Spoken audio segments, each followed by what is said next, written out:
మొన్నటిదాకా వడ్లు అమ్ముకునేందుకు అరిగోసబడ్డ రైతుల ముచ్చట్లు షాన్నే చెప్పుకున్నాం మన జోర్దార్లా. ఇప్పుడు గదే రైతులు ఎరువుల కోసం సుతం గట్లనే కష్టపడే పరిస్థితి వచ్చింది షానా జాగల్లా. మరి రైతుల గోసలు ఎట్లున్నాయో ఓ నజరేద్దాం పాండ్రి.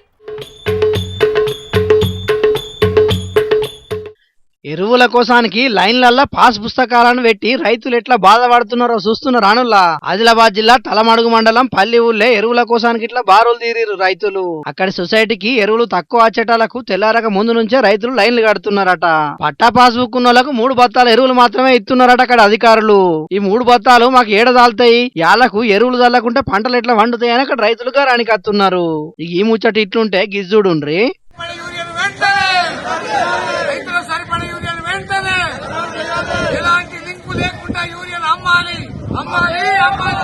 కామారెడ్డి జిల్లా గాంధారి మండల కేంద్రంలో ఉన్న ప్రాథమిక వ్యవసాయ సహకార పరపతి సంఘం ముంగట రైతులంతా యూరియా కోసం నిరసన చేసిండ్రు. గత 15 రోజుల నుండి ప్రతి ఒక్క రైతు యూరియా కోసం నానా ఇబ్బందులు పడుతున్నారు.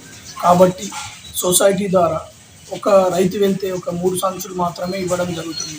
దానివల్ల చాలా ఇబ్బంది అవుతుంది.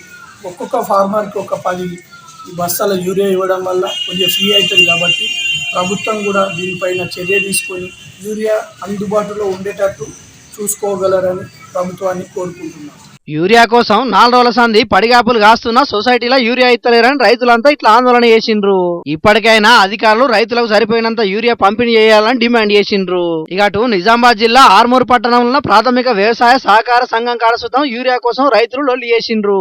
పొద్దడి సంది లైన్లలో నిల్చున్న పాయిదా లేకుండా పోతున్నది రైతులంతా కోపానికి వచ్చిర్రు. ఇక్కడ అక్కడ అని ఏం లేదు, చాలా జాగాల యూరియా కోసానికి రైతులు మస్తు అవస్థలు పడుతున్నారు. మరిగా మంత్రి తుమ్మల సారు జర రైతులు వాడుతున్న యూరియా తిప్పల మీద నజరయ్యుండ్రి. ఇప్పటికైనా రైతులకు సరిపోను యూరియా అందుబాటులో ఉండేటట్టు చేసి రైతన్నలో గోస కాకుండా చూసుకోండి. ఏమంటున్నావు, సరేనా?